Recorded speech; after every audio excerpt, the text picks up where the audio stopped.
नमस्कार, आप देख रहे हैं न्यूज़ वन टुडे और मैं हूं आपके साथ मानसी सिंह। आज़ादी के 76 वर्ष के बाद भारत इतिहास के नए युग में प्रवेश कर रहा है। इसके इतिहास का पहला पन्ना करीब 10,000 साल पहले लिखा गया था। युग के बदलने के साथ देश को कई नाम मिले, जिसमें सबसे प्रचलित नाम है भारत, हिंदुस्तान और इंडिया। उत्तर वैदिक काल के विभिन्न धर्म ग्रंथों में देश को महान सम्राट चक्रवर्ती राजा भरत के सम्मान में भारत कहे जाने का जिक्र है। विष्णु पुराण, वायु पुराण, लिंग पुराण, ब्रह्मांड पुराण, अग्नि पुराण, स्कंद पुराण, मार्कंडेय पुराण में यह नाम आता है। विष्णु पुराण में उल्लेख है कि समुद्र के उत्तर में और हिमालय के दक्षिण में जो भूमि है उसे भारत भूमि कहते हैं और इस पवित्र भूमि पर रहने वालों को भारतीय यानी कश्मीर से लेकर कन्याकुमारी तक और सिंधु नदी से लेकर ब्रह्मपुत्र नदी तक भारत है। हिमालय और सिंधु नदी ने भारत को अपनी भौगोलिक पहचान देने में अहम भूमिका निभाई है। हिमालय के पास होने के कारण इस क्षेत्र को आर्यवर्त ब्रह्मा ऋषि देश कहा गया। वहीं सिंधु नदी सहित अन्य नदियों के किनारे होने के कारण इसे सप्त सैंधव नाम मिला। इसी सिंध नदी के कारण ग्रीक आक्रांताओं ने सिंध से इंडस नामकरण किया और इस क्षेत्र को इंडिया कहा। फारसियों ने सिंध को हिंद और इस क्षेत्र को हिंदुस्तान कहा। भारत ने सिंधु घाटी सभ्यता के दौरान हड़प्पा, मोहेंजोदारो, कालीबंगा, रंगपुर जैसे नगरों का विकास देखा।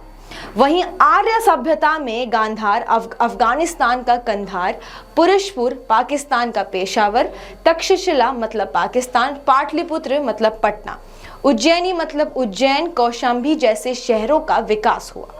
इसी दौर में दक्षिण भारत के निवासियों ने समुद्र पर दक्षिण पूर्व एशिया में भारत संस्कृति का प्रसार किया, जिसमें प्रमाण इंडोनेशिया, मलेशिया, थाईलैंड, कंबोडिया आदि देशों में मिलता। अब बदलते नाम का इतिहास जान लेते हैं। भारतवर्ष।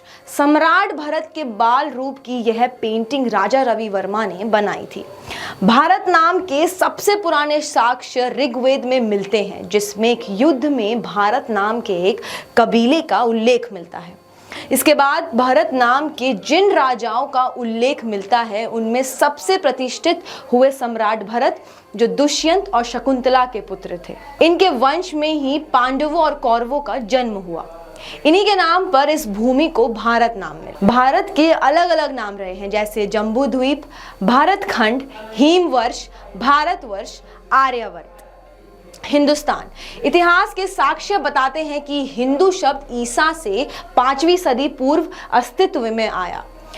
हिंदुस्तान शब्द 1ली सदी ईस्वी में उपयोग में लाया गया। हिंदू और हिंद ये दोनों शब्द इंडो आर्यन संस्कृत शब्द सिंधु यानी सिंधु नदी या इसके आसपास के क्षेत्र से विकसित हुए हैं। प्राचीन ईरान के एकेमेनिड सम्राट डेरियस प्रथम ने लगभग 516 ईसा पूर्व में सिंधु क्षेत्र पर आक्रमण किया और उनके काल में हिंदुश शब्द का उपयोग निचले सिंधु घाटी के लिए किया गया था।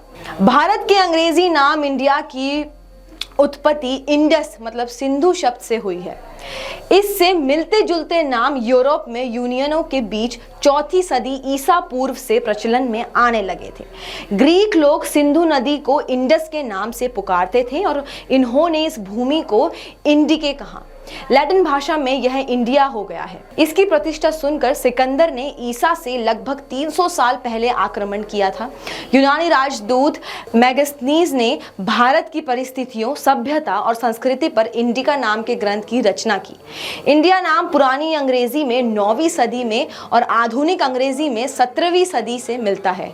19वीं सदी में इंडिया शब्द का इस्तेमाल बहुत तेजी से और ज्यादा होने लगा। 19वीं सदी में अंग्रेजों ने इंडिया शब्द का उपयोग बड़े पैमाने पर शुरू कर दिया था। अंग्रेजी दस्तावेजों और किताबों में इंडिया शब्द का उपयोग होने लगा। 20 मई 1498 में पुर्तगाल के यात्री वास्को डिगामा ने केरल के कालीकट में भारतीय धरती पर कदम रखा। वास्को डिगामा ने व्यापार मार्ग स्थापित किया। इस पेंटिंग में वास्को डिगामा कोझिकोड के राजा के दरबार में दिखाई दे रहे हैं। इस वीडियो में आज के लिए इतना ही। आप सबको 15 अगस्त की शुभकामनाएं। तब तक के लिए देखते रहिए न्यूज़ वन टुडे।